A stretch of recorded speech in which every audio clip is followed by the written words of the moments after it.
Okay, well, good evening, everyone. We will get started. I want to welcome you all to this evening's event, Astrology, Ancient Symbols in Modern Times.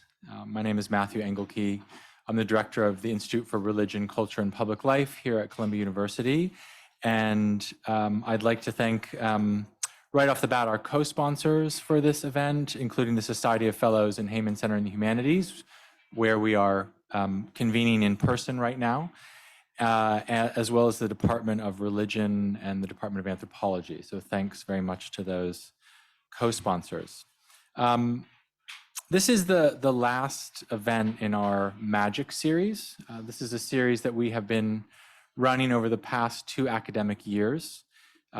We have explored a number of topics, both online and in person. Decolonizing magic. We had a session on Mormon tarot. We've had several sessions on witch hunts, past, present, and future.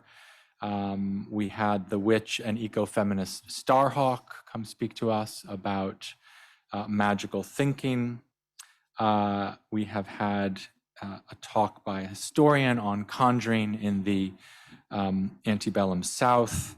And we've had a stage magic show with the illusionist Jeanette Andrews. It's very exciting and fitting to end on astrology, I think, a practice or set of practices and traditions which are undergoing continual renaissance, revival, and revolution.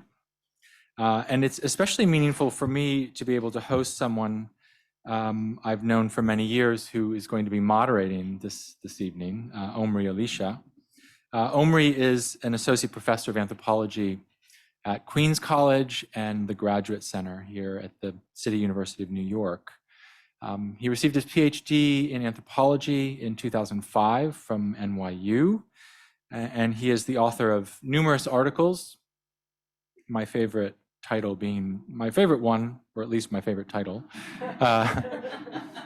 Sins of Our Soccer Moms, but a number of fascinating articles, and also an absolutely wonderful book called Moral Ambition, Mobilization and Social Outreach in Evangelical Megachurches. This book came out in 2011, and it's not like there was no focus on evangelical Christians in the American South at the time, but it's safe to say that attention has only grown, and the significance of evangelical Christianity and understanding the practices of evangelical Christianity has only grown since that time. Omri's ethnography is wonderfully rich ethnographically, theoretically sophisticated, and incredibly sensitive. He's a very sensitive and engaged ethnographer who does not come from an evangelical background in Tennessee, if I can gloss it like that, and really got to know the people he was working with and came to focus on the struggles and the tensions that they feel between their very conservative theology, Christian theology, and their commitment to community service. The tension between the classic evangelical stereotype of being focused on individual salvation and these communities' commitment to community and to social outreach, to the social fabric and the social whole. So in the best fashion of anthropology, problematizing some of these stereotypes and dichotomies and bringing out through the portraits and thick description a real sense of the people he was working with. So now we are being promised, or well, I don't know if we're being promised, but we can hope that something similar will happen with a project that he is now currently working on astrology. And when we met last fall to discuss this event, we wanted to do something somewhat similar to the event we did on Mormon tarot by featuring not only the anthropologist, the scholar in the academy working on the issues that they are working on, but the interlocutors with whom they are engaging, all of whom are in their own right leading voices in public life and engaged in a number of public spheres and communities. So putting these communities and these practitioners into conversation with Omri as an anthropologist is something that I'm very excited to see, and I know he's working on a larger project. So it's incredibly kind of him and of our other guests who he will introduce very shortly to open up themselves in this space for us to share the questions and some of the ways in which he's going about his work, but also they're going about theirs. So before I turn over to Omri, let me just thank, at the beginning, I thanked the institutional sponsors. I also want to thank the staff here at SOF Heyman and the team at IRCPL for making this event possible. As always, really grateful to them all for the work they do behind the scenes in making this this evening's event possible. I hope that the online participants, of which there is a large number, do have in their chat an email address to email any questions they may have. And that email address is, let me see, it is, in case you, for some reason, can't see it, cw3432@columbia.edu. So cw3432@columbia.edu. That is Colin Wolf, a member of the IRCPL team. So in case we don't think the chat function is working on the Zoom webinar. So please email any questions you have to him. Very quickly, tonight's format, if I can actually, I don't think I will remember the hard details, but I know that Omri is going to speak for a few minutes, and then each of our other guests is going to speak, I think, for kind of 10 to 12 minutes, if I'm not mistaken. 12 to 15, okay. And then they will engage in some conversation. There will be time not only for questions from the online audience, but from those of you here in the room at the Heyman Center. So please do keep your questions in mind, and we will try to get to as many as we can. So without further ado, I will turn over to Omri. Thank you so much.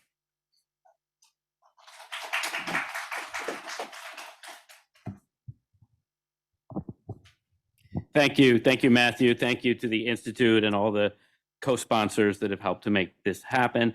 I also do want to thank John Bialeski, who may or may not be on Zoom. He's not here, but the Mormon Tarot event that he did with John last year really was the inspiration for the format for tonight, as Matthew mentioned. Also, I'd like to note that although I won't be talking that much about my own work on tonight's topic, the research that helped make tonight possible by bringing me into conversation with our three guests was funded by grants from the Wenner-Gren Foundation and the PSC CUNY Research Program. So I'd like to thank those agencies as well. Astrology has been described as one of the oldest and most widespread of all the complex divination systems of the world. For centuries, soothsayers, scholars, and mystics have drawn oracular insights and predictions from the heavens by charting and interpreting the motions and alignments of distant wandering planets and fixed stars. From its function in the ancient world as an instrument of statecraft to its preeminence in Renaissance academies alongside medicine, astronomy, mathematics, and philosophy, to its status as a cornerstone of Western esotericism and occult spirituality in the 19th and 20th centuries, to its current popularity in the form of self-help books and horoscopes, private consultations, and countless internet memes, not to mention a more than $2 billion app industry that has even the most hardened skeptics checking their phones periodically to see if their flight delays might not have something to do with Mercury retrograde. Astrology always seems to find its place in the midst of change, and even in the face of criticism and charges of superstition, charlatanism, and pseudoscience. Through various historical eras, the adaptability of astrology has remained one of its defining and most controversial traits. For much of the last century, for example, the style of interpretation that has dominated Western astrology took shape around focused, deliberate efforts to align astrological knowledge with the concepts and concerns of modern theoretical and clinical psychology and psychoanalysis, among other influences. At the same time, for many students and practitioners, the practice of astrology is justified by its links to the ancient past.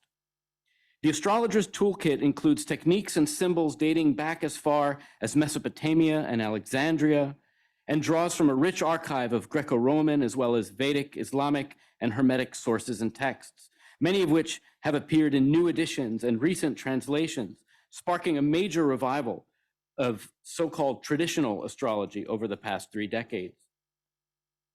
While classical techniques are valued because they are seen as useful and effective in people's lives, I would argue that their very antiquity is part and parcel of the aura of authenticity and authority that surrounds them. This is just one of many potential areas of resonance between astrology and other cultural traditions we might otherwise categorize as religious. Although there are compelling reasons to distinguish astrology from religion, not least of which is the fact that astrologers themselves often make this distinction, there is a usefulness in allowing these categories to remain in conversation with each other, especially given that the closer we examine the respective histories of categories like religion, spirituality, astrology, the occult, etc., the harder it becomes to wholly detach one label from another. So our discussion today is guided by questions that should motivate us and trouble us when it comes to thinking about modern versions and appropriations of ancient myths, cosmologies, epistemologies, and metaphysics. What are the implications of combining the past with the present when popularizing occult study, speculation, spirituality, and healing? What gets lost in translation? What would be better left behind?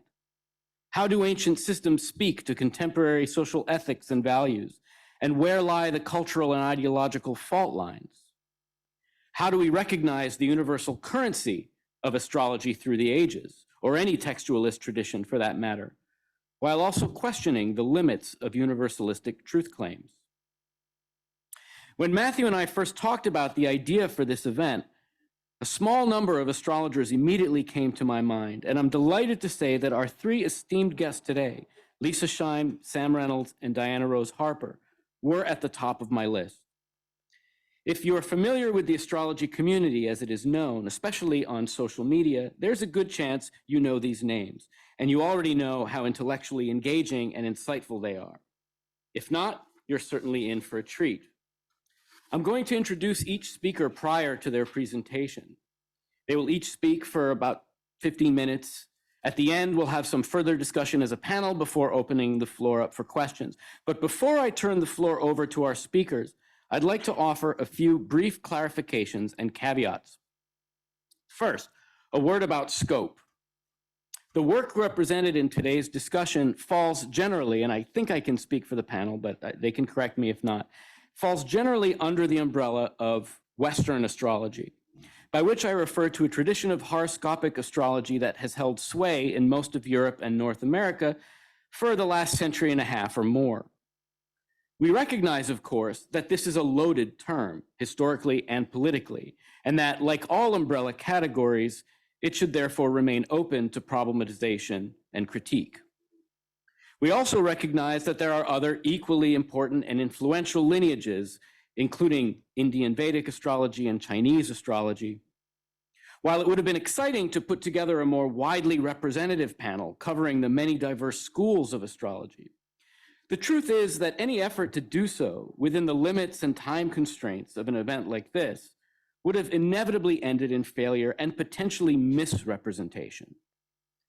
So I decided instead to bring together 3 individuals who come with distinct approaches and will speak to different issues, but who also share a common intellectual lineage and language, such that we can all experience a deepening as well as broadening of our understanding of a style of astrological discourse that holds considerable prominence at this historical juncture.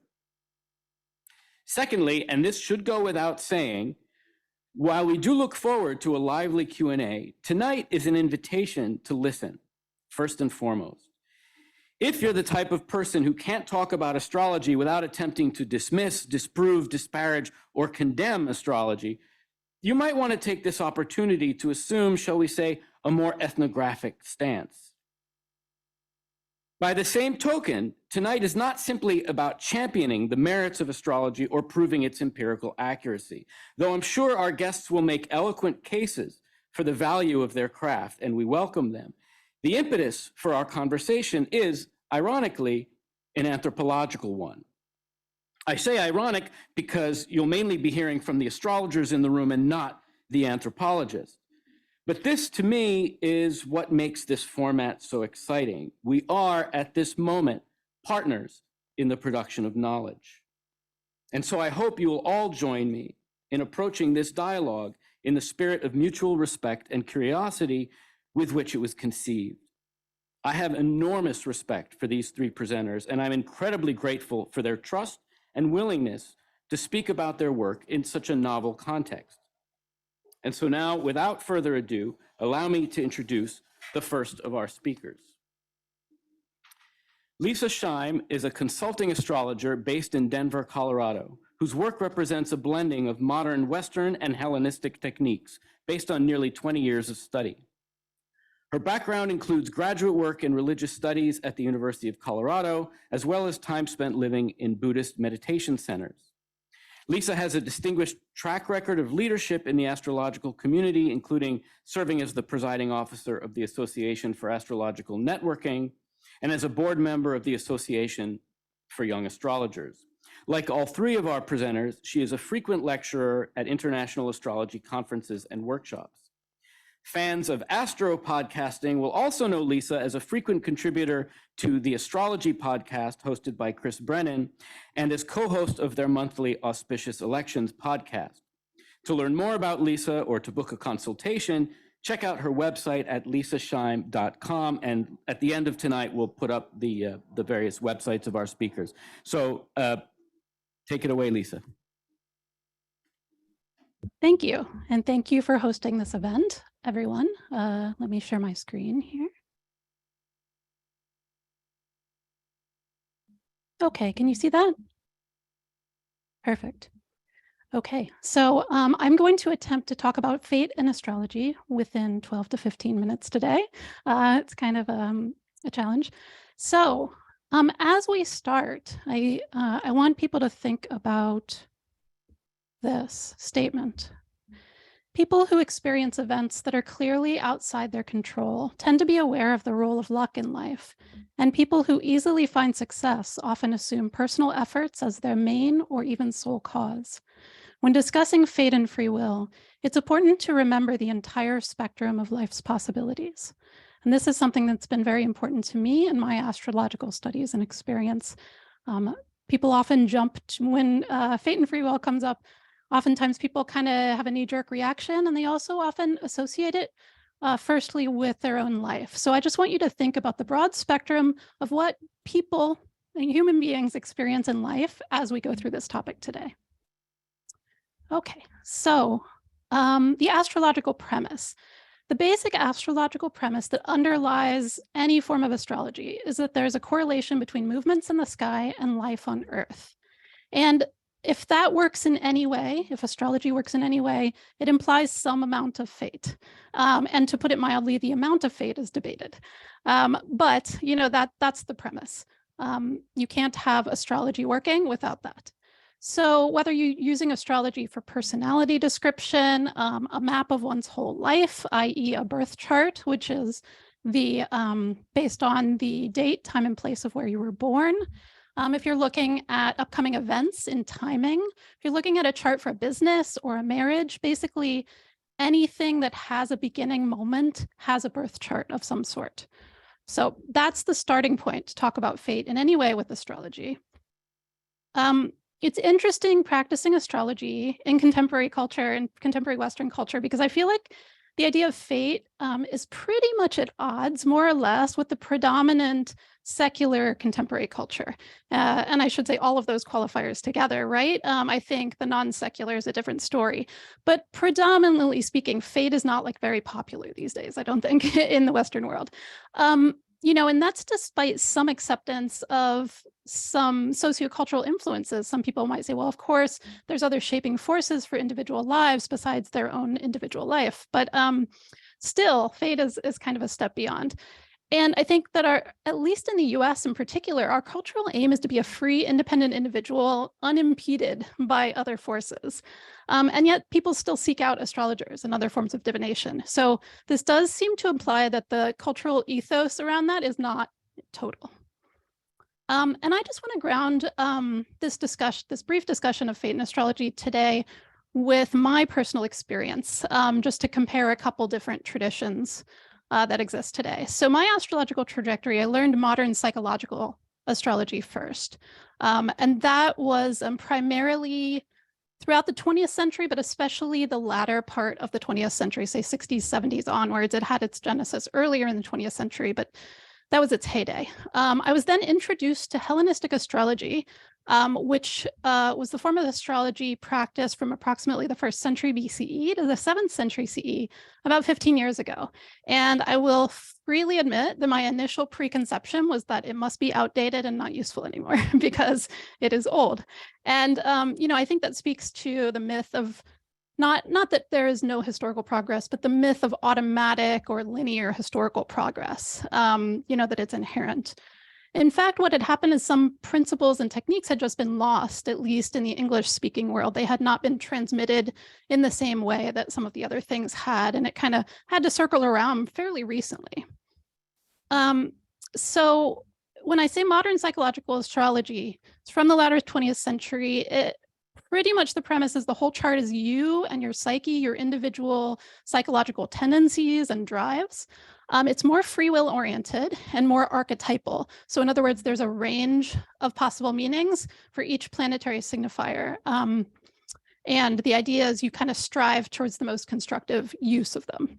Traditional astrology, which is, I would say, the 1st century BCE to the 17th century, which is a very wide range and encompasses lots of different traditions, medieval, Renaissance, etc., as well as Hellenistic. Premises that the chart shows you, but also all the other people and areas of your life. So the individual is a little bit decentered, even though it is a chart of your life. Which is an interesting and pretty big distinction, I think. So it's more fate-based, but I will be quick to say there's internal variation. There's lots of debate amongst exactly how much fate, exactly how much free will, etc. And importantly, there's more technical distinctions and details that kind of narrow down some of those archetypes to more specific manifestations that can be expected. So this is not monolithic. This is definitely not like an explanation of all the different traditions that exist. There is modern astrology that is a little bit more concrete, life-based. So no one yell at me for, misrepresenting their tradition. But, this was what I was first exposed to when I was first learning. It was predominantly modern psychological, which was around 2001 and onward. So, and there's a lot of blending these days. So I personally, for instance, blend modern and Hellenistic techniques. So one of the things that I really valued once I did learn more Hellenistic astrology was that there's additional qualitative details. So one example that I focused a lot on for a while was the planet Saturn.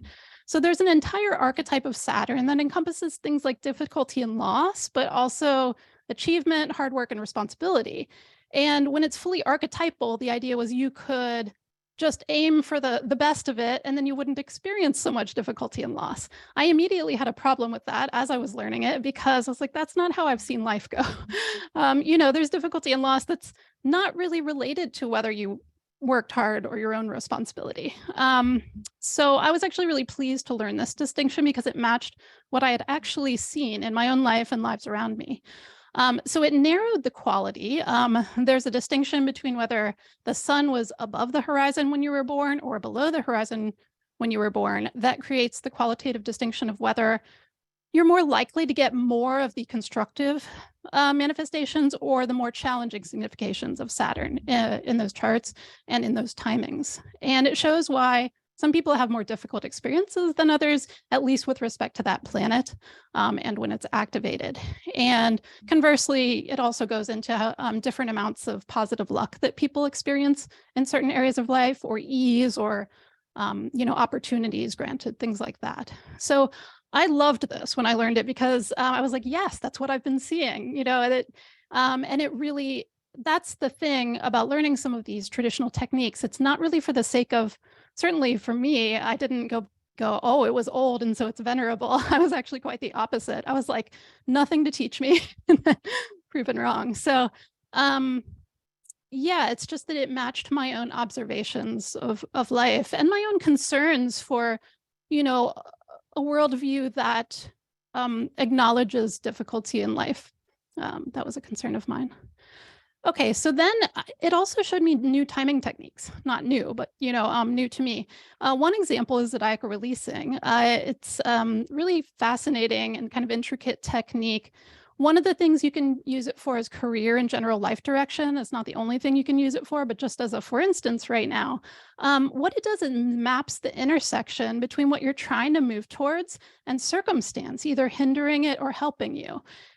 It also shows different periods of time and whether they're apt to go more easily for you and with greater benefit, or whether you're going to be impeded or have conflict, etc. Things not go your way. So the fact that it's mapping what's called the lot of spirit, which is a mathematical point in the chart, one of the things in the chart that represents one's will or one's mental orientation, and the lot of fortune, which represents things like the body and circumstances outside your control. It also shows long periods and small subperiods. I can't really get into it, but it's pretty fascinating. And I think that problematized immediately what are we even talking about with fate and free will? Because these are two mathematical points in the chart that represent those two things, but yet there's the whole rest of the chart still going on simultaneously. And so I think, when we talk about fate and free will, it's not really as simplistic as one might think when we're, looking at it with astrology. So that's just one brief example. And for me, when I learned some of these distinctions, it changed my philosophical approach to astrology. Because for me, I'm not really a person who goes by faith very easily. I need to see the details. I need to see proof. And so astrology is useful for that because you're looking at correlations. That's kind of the entire point. And so for me, that made me go, what are the implications of these patterns unfolding? What are the philosophical implications of that? And this we really can't show in today's time constraint, but the fact that there's so many charts and so many timings operating at the same time, it really narrowed down to me, like there's less free will than I thought. If all of these are correlating correctly, which I observed them to be, it kind of caused temporary philosophical crisis around fate for me. And eventually I resolved that and it's fine now. But I concluded that things are more fated than I previously assumed. I did not feel the need to quantify that, just basically more than before. So there's different stances on fate in the astrological community, both past and present. There's one that I would say is largely free will based within a broad template of your chart, and that is more like modern astrology and especially modern psychological astrology. There's partial determinism, which I think a lot of people fall into that category. Maybe there's shades of gray in terms of how much people think, but that's the partial determinism. And then some people think it's fully determined, and that's what astrology is showing. In terms of trying to express one's will, or in other words, remediation, that's not quite the right word for all of it, but some people think that if you psychologically, if you kind of are aligned psychologically and your consciousness is developed enough, you will express the better parts of some of those archetypes. There's also an idea that you can substitute different activities with a similar energy. So for instance, there's like a Mars thing going on and that can easily provoke conflict or strife. And instead you go to the gym and work out because that's a vigorous, outlet for the same energy. So that's that kind of thing. Electional astrology, which is something I practice. And actually I picked up, I started focusing on it after I had this philosophical crisis. Like, I will focus on what I can control, which is choosing the best date and time to create an auspicious chart for what you are beginning. So like a new project you're beginning, or a new business, marriage, all of those things are elected things that, I mean, people sometimes elect.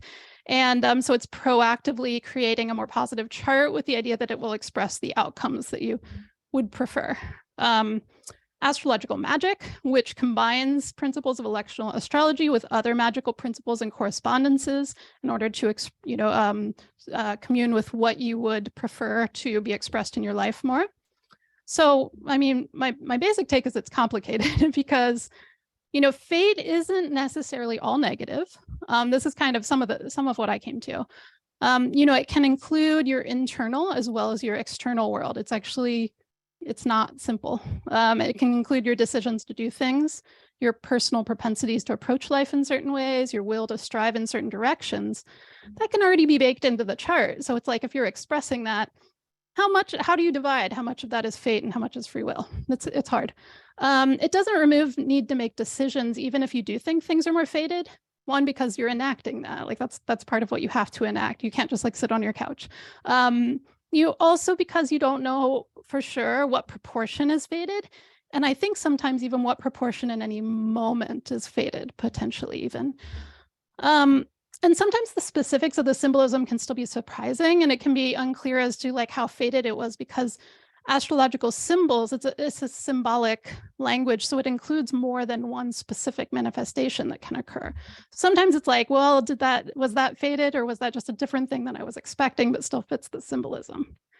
So my working conclusion, both to this presentation, but more generally as well, is the whole thing we're doing with astrology is that astrological premise again, is as above, so below. There is a connection, there's a correlation between the two.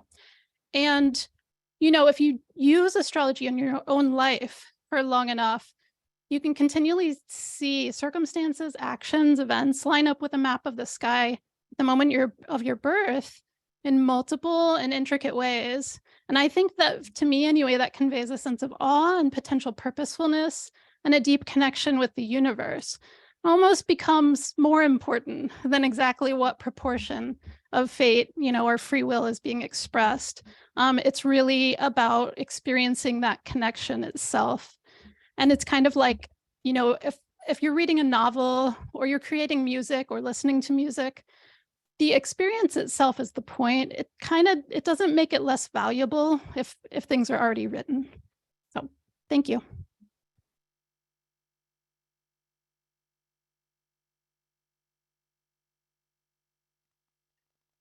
Thank you so much, Leisa. Our next speaker is Sam Reynolds, a highly accomplished consultant, teacher, writer, organizer, and social media presence in the astrology community. A former fundamentalist Baptist minister from the age of 12, Sam later turned to the study of astrology and became a professional astrologer in 2001. Since then, he has mentored and inspired countless students and peers in the field.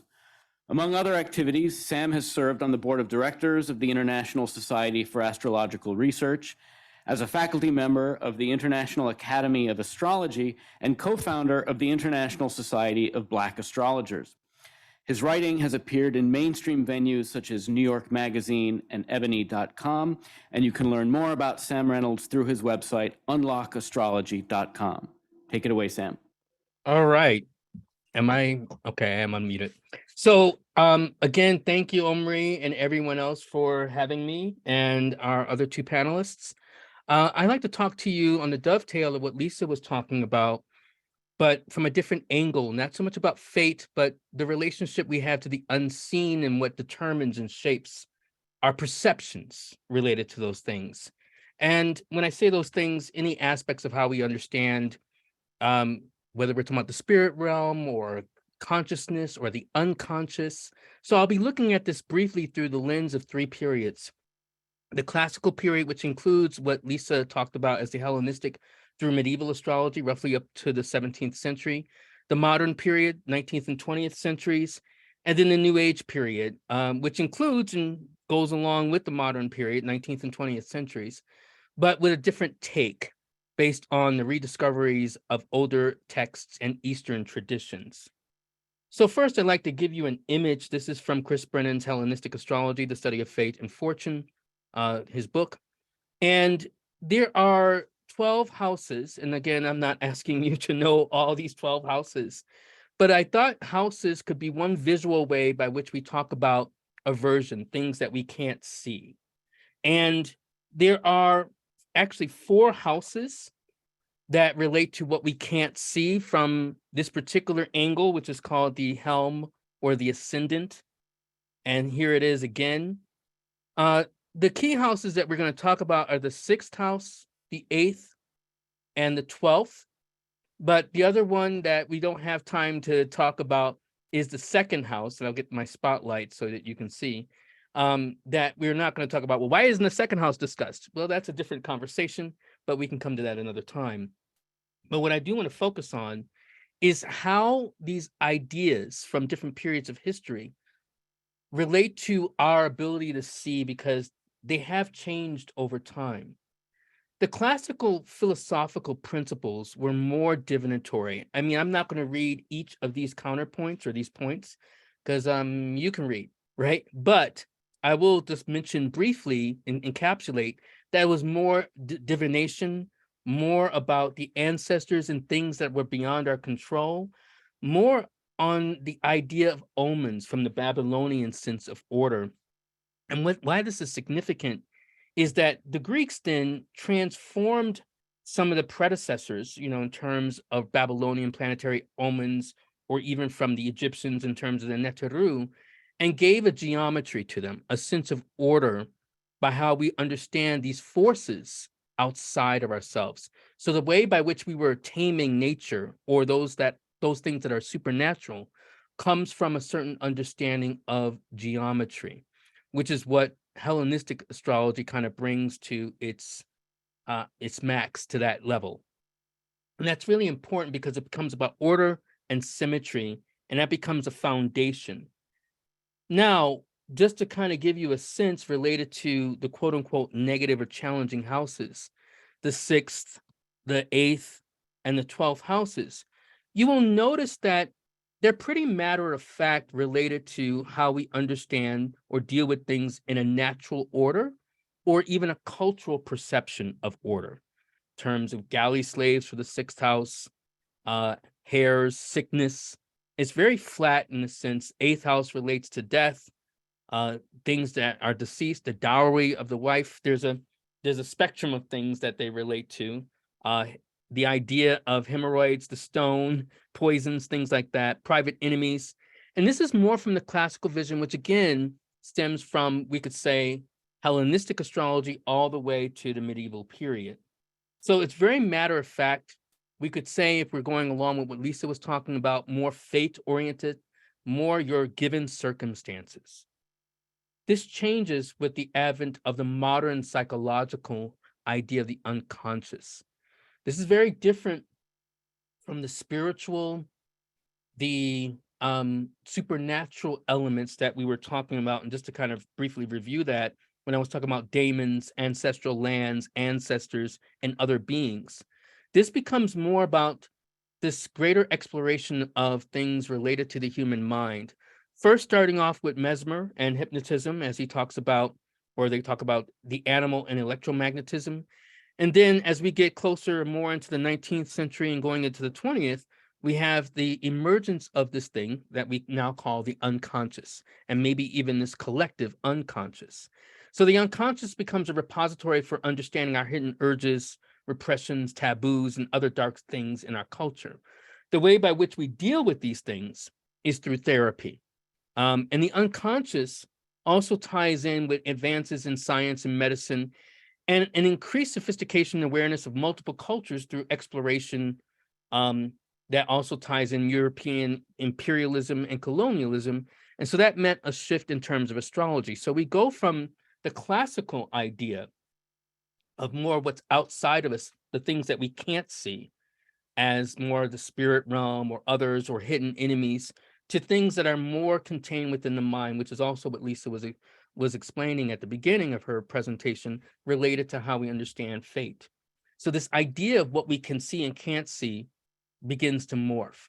But it morphs even more when we look at how modern astrologers, one example here is from Charles E.O. Carter, also known as CEO Carter, The Principles of Astrology. You will see, okay, yes, servants relates to the sixth house, but we see some transformations. Rather than it just being death, dowry of the wife, things like we saw before, it's the interplay of decay and regeneration, physical and moral, becomes something a lot more softer, intuitive, psychological. It has relation to health and accidents, also more as it does traditionally relates to one's sexuality, but it also relates to one's mindset. This is even more true when you read a delineation of, say, the 12th house, in terms of it being more a house of disappointment, limitation, and loss. So again, more states of mind and consciousness rather than what we see, things that are not just related to just one's mindset. It could be, yes, sorrow, tribulation, imprisonments, which definitely can be that, but imprisonments also is not a mindset. You could be happy and in prison. Ideally, you're probably not, but you still can have these things that happen. So we are seeing a shift. Now, this shift even goes a bit wider when we start talking about something called the New Age. Now, I do need to make a caveat with that. Those of you who are anthropologists, you probably know this. There have been several New Ages, stemming back at least even 600 years. But I'm talking about more the New Age as we see it from the 19th and 20th centuries, more inclusive of other quote unquote cultures and traditions, kind of going back to what I was saying here, where we have more the movement and exploration of European imperialism and colonialism. So we start seeing that there's an amalgamation of what we see from different cultures, different ideas that have been colonized effectively. And so we see the emergence of, spiritual orders like the Theosophical Society, the Lucis Trust, the Golden Dawn Order, activating a new age. So there was a belief that we were going toward a new sensibility as human beings. It also tries to integrate ideas from science, including what was developing in the 19th century, including evolution and the idea of races, but combining it also with the psychological and even the psychic. And when I say psychic, even more that a race wasn't just necessarily identified by physical features, but maybe spiritual features. We also see a transformation where the sun may have represented historically, traditionally, the mind. It comes to represent something that we call the ego, which again may have its root in Sanskrit and Hindu philosophy, but it's something that was more absorbed by Freud and Jung. And then we see the broader use of non-Western ideas in astrology like karma, prana, Akashic records, samadhi. All these things are newer to astrology and not necessarily within, I should say, Western astrology, not something within the Western tradition. Now, then what you'll see, again, are some changes, even how we talk about the houses. This is from one of the premier New Age astrologers, Alan Leo. When I say New Age, also kind of bringing astrology into its popularity first in the 20th century, the late 19th century as well. And he had this book, How to Judge a Nativity. And you'll see that the 8th house still, for instance, relates to death, but now it becomes an occult house owing to its relation to the 4th, which denotes psychic tendencies. That's not something you've seen in previous iterations of these houses that we can't see. Going to the 6th house, yes, it relates again to social rank, but there's something else interesting. Denotes sickness arising from worry and anxiety, again from states of mind, which was not the traditional mindset. And then lastly, the 12th house is more occult tendencies.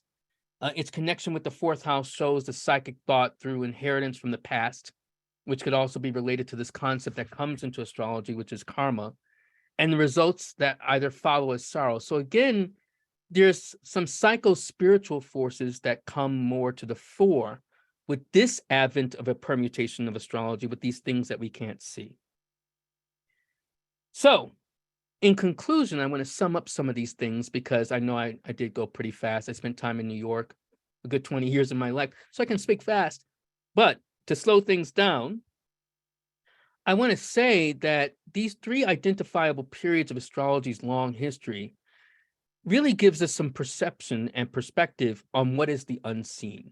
Aversion means literally what I can't see, what comes more so beyond just the corner of my eye. And it's interesting to kind of note in the 70s and 80s and 90s, when I started learning astrology, more in the 90s, just to be clear, there was a big emphasis on the human psyche and the unconscious. It's like, oh, it's your unconscious, and all the language related to Freud and Jung. I actually, just to kind of give a little bit backstory, I got tired of that, thinking that it's all in my mind. It's all in my mind, rather than realizing that maybe it's beyond my mind and maybe more. And that's how I got into traditional astrology and some of its views related to that. And then, of course, when we have like this kind of liminal space between one's psyche and then the spiritual realm, we have the New Age idea that also patterns itself as what we see beyond astrology. But as someone, because one thing that Omri didn't mention, the time between I was a minister and became an astrologer, I was an atheist and a skeptic. And I think I still approach some measure of the ineffable, the unseen, with some measure of skepticism. So why I felt the need to do this was to really kind of trace through how we understand the unseen, whether we're talking about the unconscious, whether we're talking about the idea of a daemon or a spirit or your ancestors, or we're just talking about one's karma. These are all concepts that we've been using in astrology to talk about the different ways in which we experience human agency and where we don't have that level of agency. We could also say and include to what Leisa was talking about, the concept of fate. So we've gone from spiritual and physical forces beyond our control to psychological and unconscious processes that seem to be more within our control, to more numinous and cross-cultural forces at work, like talking about karma, which again is not indigenous to Western thinking. Now, that becomes a whole other conversation that we don't have time to do. So rather than seeing this as an evolution, though, of human agency, we may have to see these changes as more dynamic interplay of what we call agency, free will, with what we can't identify, what stays beyond our sight. And I think that's even larger than the notion of fate, because fate could manifest through the unconscious. Fate could also manifest through the very conscious. That fate could manifest to spirits that are beyond our control, or we can even talk about more so as a cross between multiple ways that we can experience that. So with that said, I'm Sam Reynolds. You can find me at unlockastrology.com, and thank you.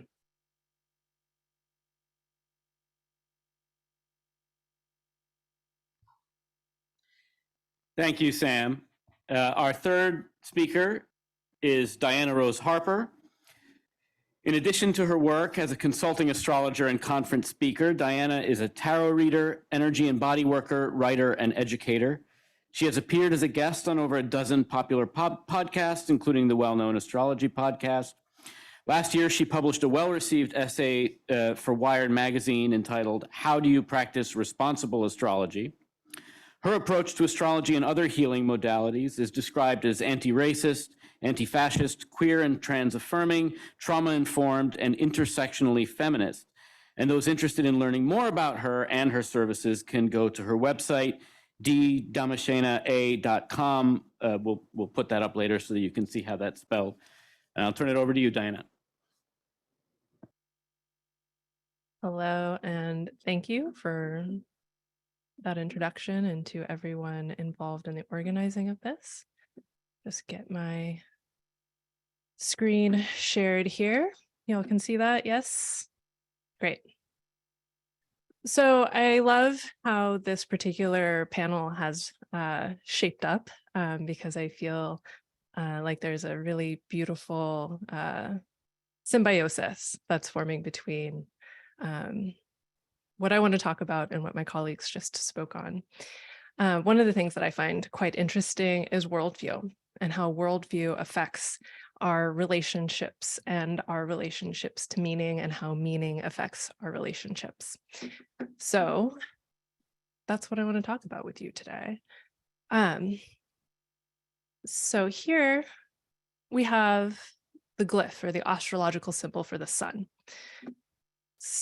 dot in the center, and a circle as its periphery.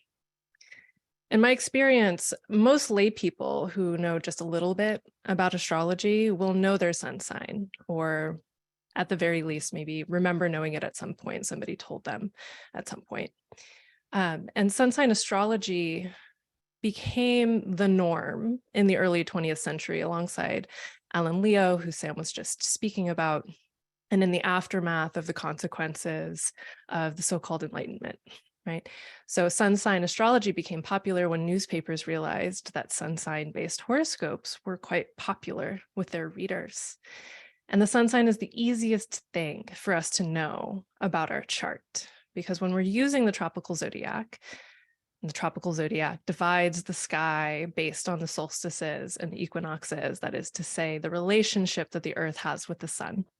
Right? When we're using that zodiac, the sun is basically guaranteed to be in the same sign on the same day, year after year after year. You don't have to do any math. You just have to know what day you were born.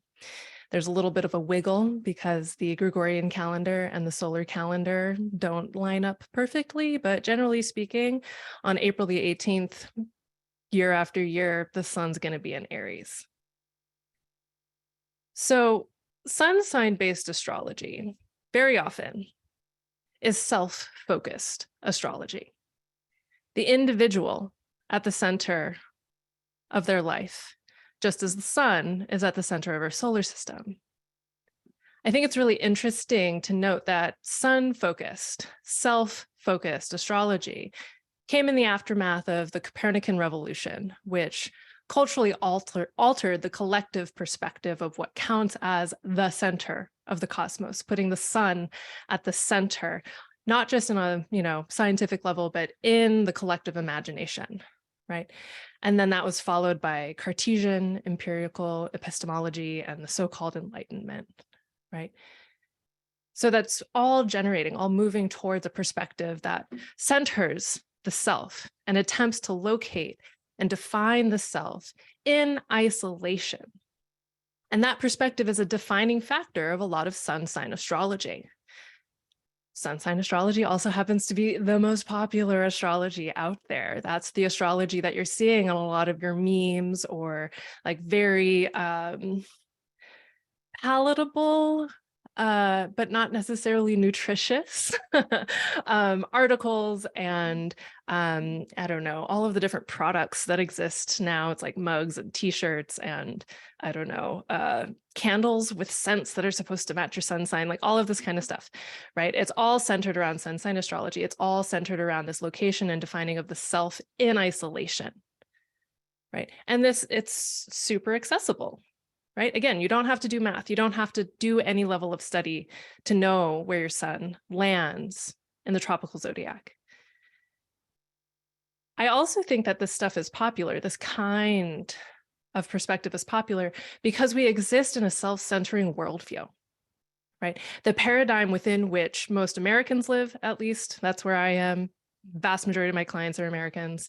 It's culturally baked into our country's founding documents and our socio-political and economic philosophies. The center is you. Pull yourself up by your bootstraps, the self-made man, the American dream, all of it is very much about you at the center. And this is further supported by psychological perspectives, right? It's like your unconscious, your psychic material, your trauma, your you, right? We're very familiar with an individualistic perspective. So content that's focused on self-knowledge and self-definition, et cetera, is super palatable to those who are very curious, but unlikely to more deeply study the history and nuance of astrology, let alone engage with the existential implications of astrological meaning making, right? To actually engage with that probable philosophical crisis that Leisa was talking about that emerges when we actually question, how is it that a snapshot of the solar system at my birth can say even the remotest thing about how many kids I'm going to have, or whether I'm going to have certain kinds of chronic illnesses, or what my financial situation might be throughout my life? Doesn't work very well if you're very bootstrappy, right? Now, here we have the symbol that is often used to represent the planet Earth. You'll notice that instead of a dot at the center, we have a cross. And the bars of this cross reach out and touch the encircling periphery. Historically speaking, prior to the popularization of sun sign astrology, when someone asked you for your sign, they meant your ascendant. That is to say, the zodiac sign that was quite literally ascending or rising over the eastern horizon, emerging from the underworld at the same time in the same place where you were emerging from the underworld of the womb of the person who gestated you. That's over here, right? From a traditional astrological perspective, you are not the center, right? You're over here on the eastern edge of the chart, and the circle and the cross connect you to the world that surrounds you and the world within which you live. Rather than being an isolating, individualizing art, traditional astrology is an emplacing art. It is locating the self in relation to the physical and temporal space you're born into.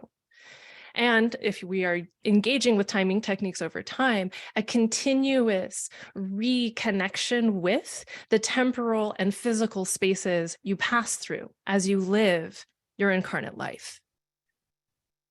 In contrast, sun sign astrology is locating the self as the self exists in the vacuum. When we look at an individual's natal chart, what we're actually looking at is a collection of planets and signs that are all in relationship with one another and all in relationship with the human individual represented by that chart. Or if we're looking at a marriage chart, a business chart, started finally working on this writing project chart, we're looking at the relationship between the thing or the person here on Earth and the planets in the sky, and how the planets in the sky are in relationship with the backdrop of the stars that help us to understand the zodiac signs, right? We're looking from the perspective of Earth. We're not looking from the perspective of the sun. We forge meaning from this lay plan, right? From this depiction. We forge meaning from the relationships that the planets have with each other, with where we are here on Earth, with the landscape of the stars behind them.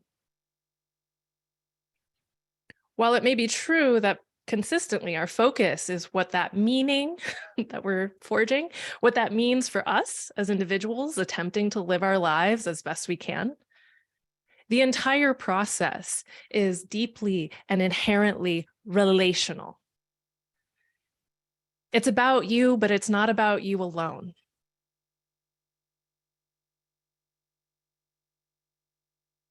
Lots of people, scientists, philosophers, therapists, poets, lots of very intelligent people have spoken and written on the consequences of isolation, of the consequences of loneliness, the consequences of attempting to exist within a world and a worldview wherein separation from others and prioritization of the individual are the extraordinarily oppressive norm, right? This is well studied, just hanging out over here, away from everything, away from everyone, not interwoven. Isolation harms the body.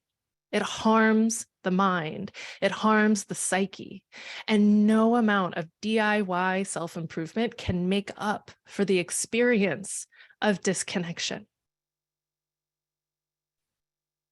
Now, usually when people are thinking and writing about this reality of the consequences of isolation and aloneness, what they're focusing on is humans relating with humans, right? On the human social ties of family, of friendship, of neighborliness, of community formed around shared interests or shared responsibilities. And I'm of the personal opinion that this doesn't go far enough when we're thinking about disconnection and its consequences. And I know I'm not alone in that, right? Because based on years of conversations with clients and students and colleagues, one of the core absences, one of the core lonelinesses of, what we can call the modern era, I guess, is the absence of cosmic belonging, of meaningful belonging, of the kind of belonging that undergirds a worldview.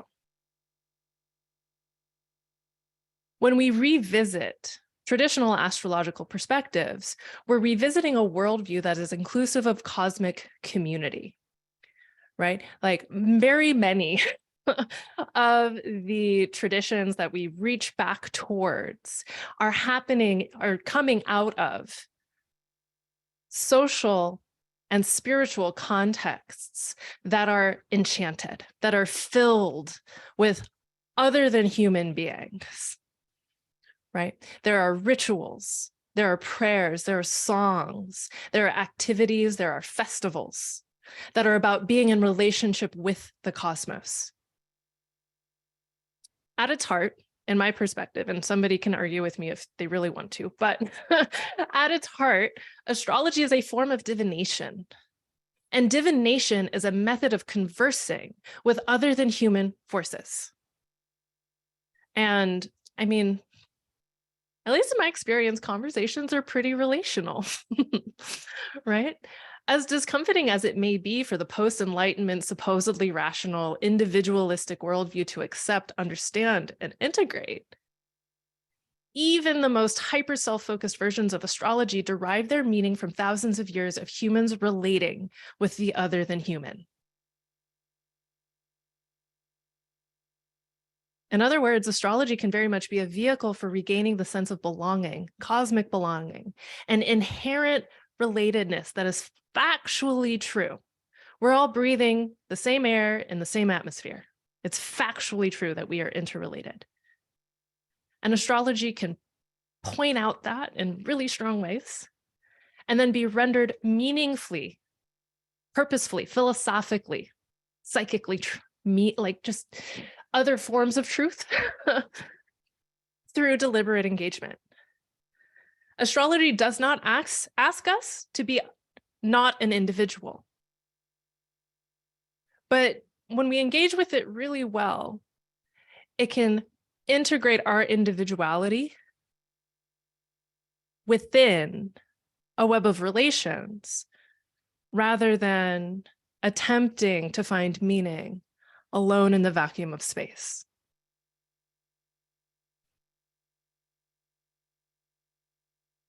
This is where you can find me on the internet.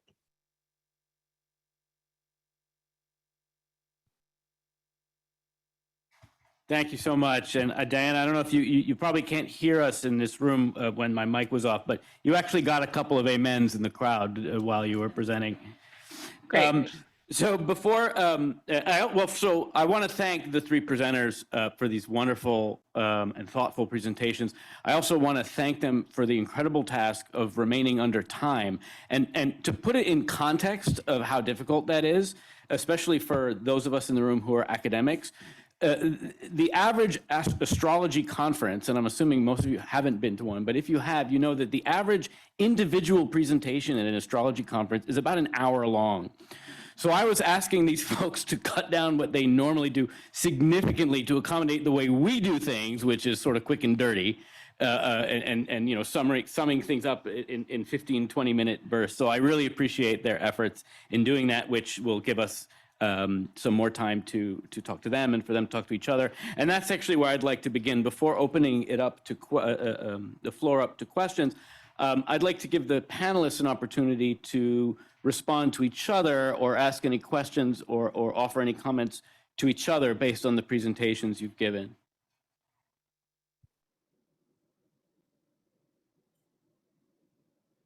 I don't have any questions or comments other than I Sam, think, yeah, go ahead.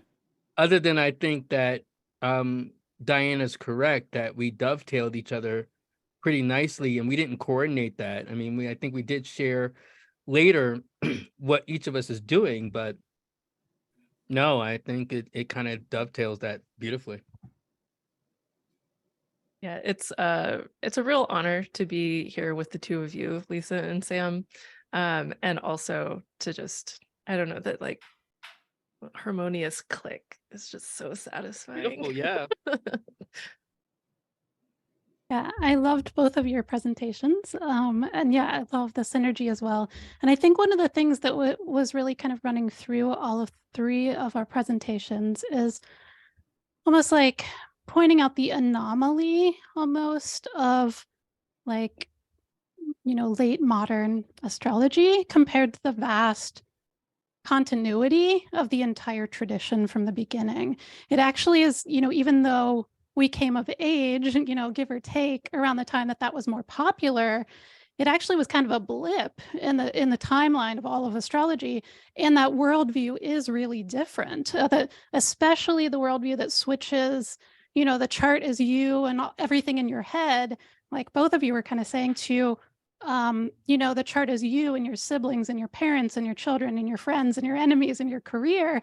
It's a totally different framework, schema, worldview that is expressed and that is lived through in using that astrology.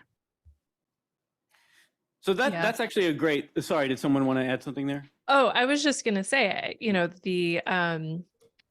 the blip of non-emplacing, right, of non-relationality is also the blip that has been enormously and incredibly harmful for humans, but also for the other than humans that we share this planet with. So, yeah.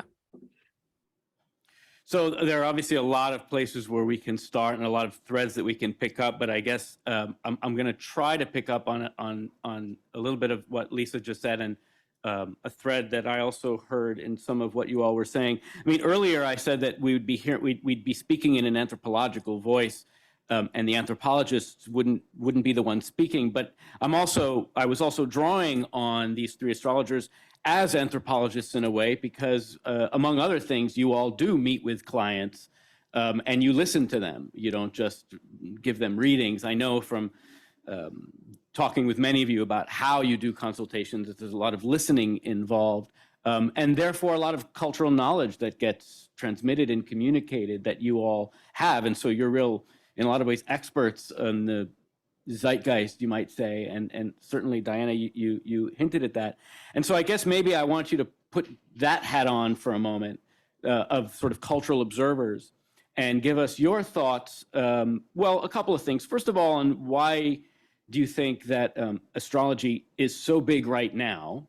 And I'm sure there are many different factors that we can point to, but if I picked up everyone's phones on the street now, I would find astrology apps that I wouldn't have seen 10 years ago. And not just because they may not have existed, but because people wouldn't have been thinking in those terms.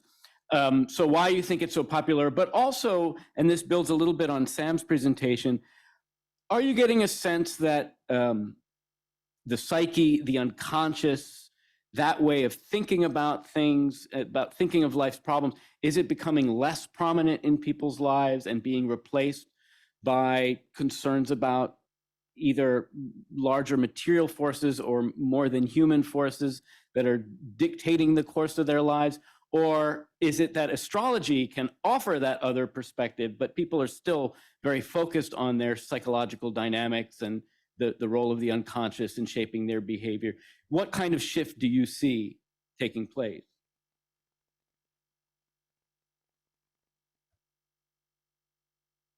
I can go. I think there's an interplay. I don't get almost any clients that really want to talk about their inner psychology much. But, mostly because if people want to pay for a consultation, if they want to pay for, psychological counseling, they're going to a psychological counselor by and large. If they want to find out about what's going on next with their career or love life, they go to an astrologer. And so I think some of that has worked through, probably was true several decades ago as well. Although I was not doing consultations then. But, and it's also self-selecting, of course, because all of us are on the internet. We all have lectures we've done or writing. And so people who gel with your particular approach to astrology will come to you. So that happens a lot. So I don't really get, many people who want to focus on their psychology. Every now and then, it's not to say that that was never useful. I still retain what I learned about psychological astrology, and I think it's useful in some situations. It just doesn't explain everything. And so when it seems more relevant, I will sometimes bring that in, but like not that often. I don't know if I answered all the questions. Why is it more popular? Why is astrology more popular now? I think a lot of it's access, you know, the intersection between the rise of the internet and social media, both, but even just the internet before social media. You used to be like one person looking for an astrology book in a bookstore and, you know, didn't know any other astrologers, didn't have any interfacing with astrological meaning beyond like books or articles in magazines. And now there's just such an ease of access. I don't really know why beyond that it's more popular now, but I think that explains at least a good deal of it. I'd like to jump in with that. I think what Lisa's saying in terms of the popularity of astrology is definitely related to access, but I also think it's the erosion of faith in longstanding institutions and practices. Whether that's the church, dimensions related to the political machine, or when I say the church, the synagogue, the mosque, all these different traditions. And also at the same time, as we have this growing emergence of the internet, the World Wide Web, we've seen an interesting convergence and proliferation related to a sense of identity, which goes back to something that Diana was saying, and one's sense of self. And with that can come an acute sense of marginalization, whether you realize that you are queer, you're gay, you're Black. So marginalized folk are finding other marginalized folks who have lost faith in institutions and find astrology as a great equalizer, in the sense that it's not just rooted in one's notions of race, gender, and class, but can speak to something larger and more the sense of cosmic connection that one can experience, while at the same time having some real world corollary. So I think that's one of the reasons why it's become popular, coupled with access, but also some other social trends that have transpired. Yeah, I fully agree with what both Sam and Lisa are saying. And I was like making a little list as you were speaking, Omri, but then adding to it as Lisa and Sam were speaking. And I feel like, to kind of maybe speak backwards, like chronologically of my list, whatever, what Sam is saying, astrology can provide a language for communicating components of self and identity that is separate from politicized identity clusters, right? I can say, I have a Sagittarius Mercury, and for people who are astrologically fluent, that communicates something different from, I'm a little bit ADHD, right? I can say I have the sun and moon in the 12th house. That communicates something different from, I feel extraordinarily separated from my family of origin, and the places where I grew up do not feel like home to me. Right. So it's a shorthand, but it's also like a non-denominational communication vessel. And the non-denominational component of astrology, I think, is really important when we wrap in the absenting, the reduction, the erosion of institutions of belief that cohere communities, right? Like we're thinking about religious spaces in particular there. Astrology, depending on how you engage with it and how you practice it, can give you structures of engaging with spirituality, with ritual, with connection with natural cycles that is separate from institutions that have political and social baggage that do not support the cultivation of enjoying being on Earth for all people, right? And beyond that, it's like, whatever, we live in the times that we're living in. And astrology can provide a contextualizing for both really personal experiences. Like, I've been having the hardest time dating right now. And you can look at someone's chart and be like, oh, here's some timing techniques. It's this time period. You're having Neptune opposite your Venus. It's going to end soon. Like, definitely don't marry anybody right now, but that doesn't mean you're never going to get married, right? Like, there's a personal contextualizer. And then we can look at these larger cycles that are happening on a global scale and be like, oh, everything feels like it's falling apart. Has there been a Saturn Uranus square and fixed signs in the past couple of years? Like, IDK, maybe, right? Like, there's this way of saying what you're experiencing, what we are experiencing, we're in the time to have that experience, but this time will pass. So there's also a relief there. And I think there's a lot of seeking of context and being able to anticipate alteration of context that is really appealing to people. So when we couple that with the accessibility of astrology, the fact that you don't have to learn a whole bunch of math and get your hands on some ascensional tables to know what your chart is, you literally just go to like astro.com and all of a sudden you know your chart. Like, I feel like it creates a perfect storm of popularity. I want to open it up for questions in just a moment, but I want to ask very quickly. It's very hard to get quick anything, but especially when we're talking about this. But building on what you were just saying, Diana, and I'll pose this question to you, but Sam and Leisa, you can answer this as well. How do you as practitioners imagine, or do you imagine the possibility of affecting the shift from, or affecting the shift to the kind of understanding that Diana is articulating, given the prominence of, as you put it, a sort of self-centered, self-oriented style of astrology that is particularly reinforced by the self-orienting nature of social media, for example, of capitalist consumption and all kinds of other things. Do you think astrology has a role or a place or a capacity to affect that shift in any particular ways? 100 million%. Some part of this is because how I position myself publicly, I attract lots of clients who are seeking that. I attract students who are seeking interweaving with life, not only an intense navel gazing session that gives them an excuse to like blame X, Y, or Z for why they're like that, right? Like I get lots of clients and students who want to be in relationship with. So I can't say whether there is like a upswing in that, but there's certainly enough of them that, you know, they keep filling my books. So, yeah. Well, yeah, I'll just chime in. You're muted, Sam. Am I still muted? No, now we got you. Okay. Yeah, I'll just chime in and say that I think ultimately, I think it depends on the teacher and the practitioner to kind of tease out how we create this larger sense of community. I'm shouting out to my students who are here because many of them have formed a community independent of me to do things like have a podcast, travel together, study astrology together. And I think that becomes really the power of the astrologer and the astrology teachers to really foster this sense of community that's not centered on themselves and not just centered on the students examining their charts as much as loving astrology as a discipline. And I think that becomes important. I think it's a stage for many people to want to understand obsessively themselves and people that are in their immediate vicinity. But then if one stays with it, the discipline allows you to become a lot more cosmic and collaborative.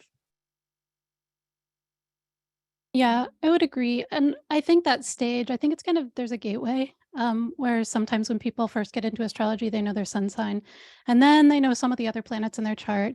And then they go, why am I like this? Why is my life like this? Why is my love life like this, etc. You know, that's focused on their life. But it depends on how long they stick with it. Usually, if you stick with it, you go past that. And you get into like all the other pieces of your chart that aren't you. You get into what does this mean about my worldview?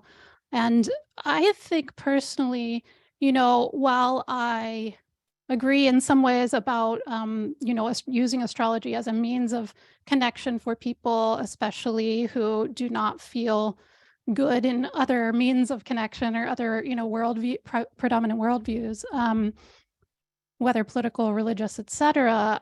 I think personally it's kind of like a little bit of a mystic path. I don't think everyone's called to it. And so if you go through, not everyone's going to go through those layers, and I think that's okay. Like, I think only some people are called to go through those layers, and some people aren't, and that's fine. Astrology was never meant for everyone to do it, I don't think. Thank you. So we can take some questions here in the room, and I'll check to see if there are questions online. Anyone have questions here? Well, we'll pass the mic around. Okay, sure.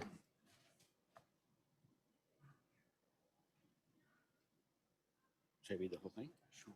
Okay. So I'm just going to read a question that was posted, or actually that was emailed. There are a lot of questions that were emailed in, but this question comes from Carla Bellamy. I'm writing a book on the new cult of Shani in contemporary urban Hinduism. Shani is a planetary deity associated with Saturn, and much of my ethnographic study has been focused on temple ritual and also the history of the low caste group historically associated with performing rituals for placating Saturn. However, one of the book chapters is focused on a new generation of Indian astrologers who are distinguished by their presence online and their slightly different take on Shani vis-a-vis history in Hindu tradition.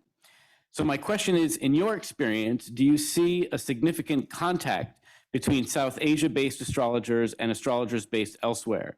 And if so, how do you think this is shaping the culture of astrology as a global discourse? Does anyone want to respond to that? Yeah. So this is interesting because I'm actually taking the year 1 class by Freedom Cole in Jyotish, Vedic astrology. And there's a cluster of folks that I personally know who are like kind of making like either already like in that bridge space or who are occupying that bridge space. And I'm not deep enough into Jyotish to be able to speak intelligently about it beyond the fact that it exists. And the like almost infinite number of Jyotish lineages are absolutely finding, like almost refinding the connections that existed in, it's like Hellenistic astrology and Jyotish have a lot of very similar techniques because, I don't know, trade routes, people talked to each other in ancient times too, right? So some of that, at least as far as I'm concerned, does seem to be very much in process of reforging.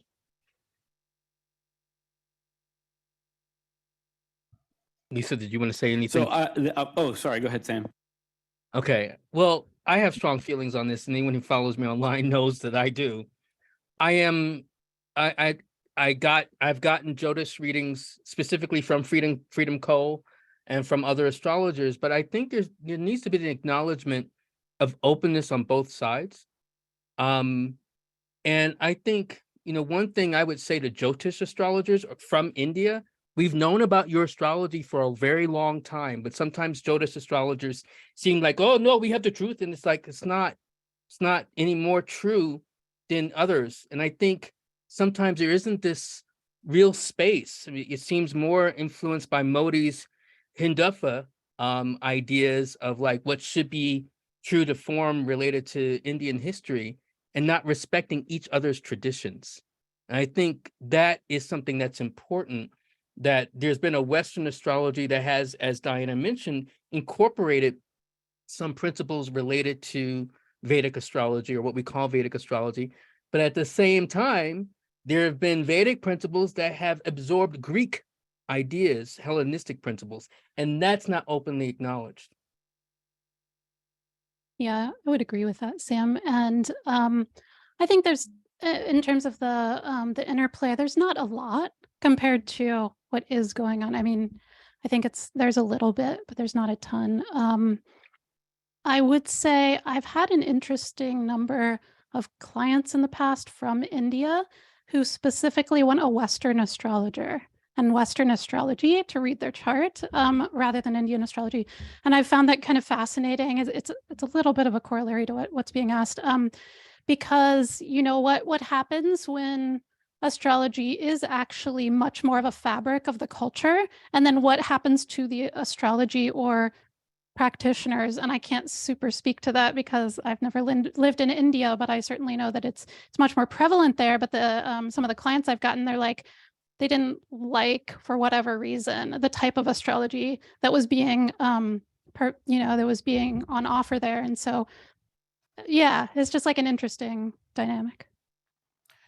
So we've gotten a lot of questions, and we can take. So I'm going to take one more question, and it's from one of the questions that was sent in. Like I said, of which there were a lot, and so I'm really grateful to everyone. And sorry that we can't get all of them.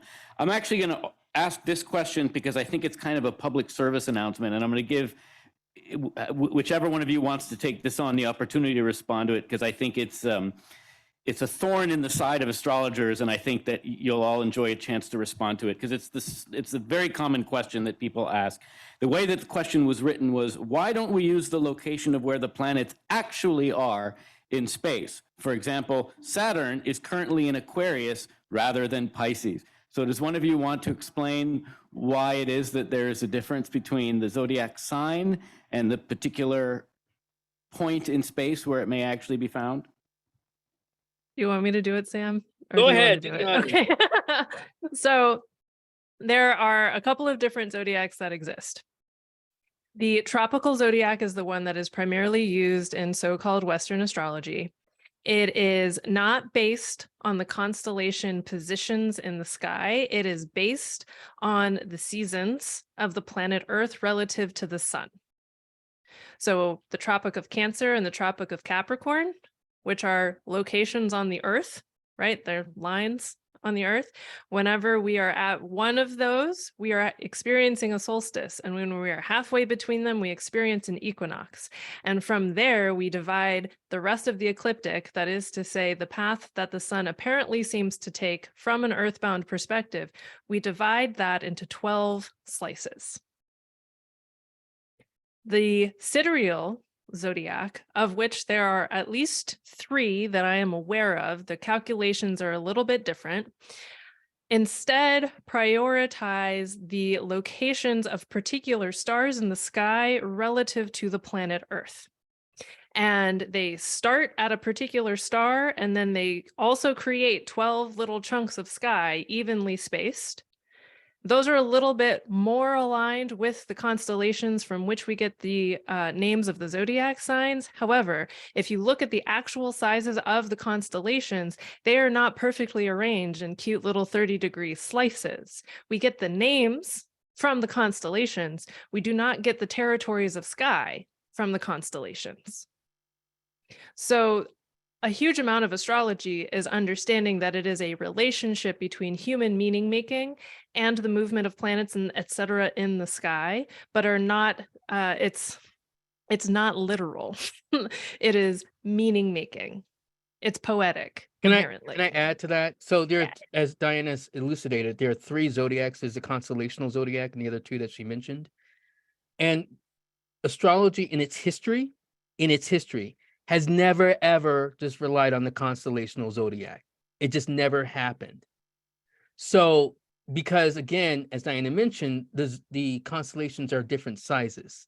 So it's been mathematical formula pretty much as we understand Western astrology from day one. So when someone says like, oh, it's a literal position in the sky, that's not even what anybody uses. That's not even what NASA uses. They're still geocentric, related to not maybe the zodiac, but still, again, geocentric. So when we start to posit things like, well, why don't we use the actual constellations? That's because astrology's never been tied to the constellations that way. It's been tied to fixed stars or particular stars, like fiduciary stars and sidereal astrology, but that's not what's happening. And I think just to add a little bit of nuance, the reason why the sidereal zodiac and the tropical zodiac are different is because like the movement of our solar system relative to the backdrop of the stars that we can see from our position on Earth changes over time. So right now there's about a 24-degree difference between the main sidereal zodiac and the tropical zodiac. But again, the tropical zodiac is about the relationship of the Earth to the sun. The sidereal zodiac is about the relationship of the Earth to specific stars. And that's different from constellations, just to be clear. And that's different from constellations, yes. Yeah, and yes to all of that. And if you have ever heard, oh, your sign has changed, that's what it's talking about, and it's not true. I think this actually brings up something really interesting, which is that different perspectives of astrology are different perspectives into the kind of infinitely faceted jewel of meaning. So there are techniques that you can use in Jyotish, using a sidereal zodiac, that is going to work perfectly within the confines of that tradition and that lineage, that do not work whenever you're trying to do modern psychological astrology with a tropical zodiac, right? Like there are certain spice mixtures that work really well in baked goods that do not work well in stew. But both of them can create delicious dishes whenever they are applied in the correct context. So I think that's another, like, one of the troubling, but also amazing and beautiful things about astrology deeply engaged with is an implication that the cosmos is trying to tell us stuff any way it can, any way it can figure out, any way that's going to be legible. And there's multiple ways to access legibility. Well, that's a wonderful place to stop. And please join me in thanking our speakers. Thank you to everyone who joined us online. I'm sorry that we didn't have a chance to go through everyone's questions, but I definitely encourage you to be in touch with these speakers directly if you'd like. They're all on social media under basically the handles that are the same as their websites. And thank you all for coming. Thank you, everybody. Thanks for having us.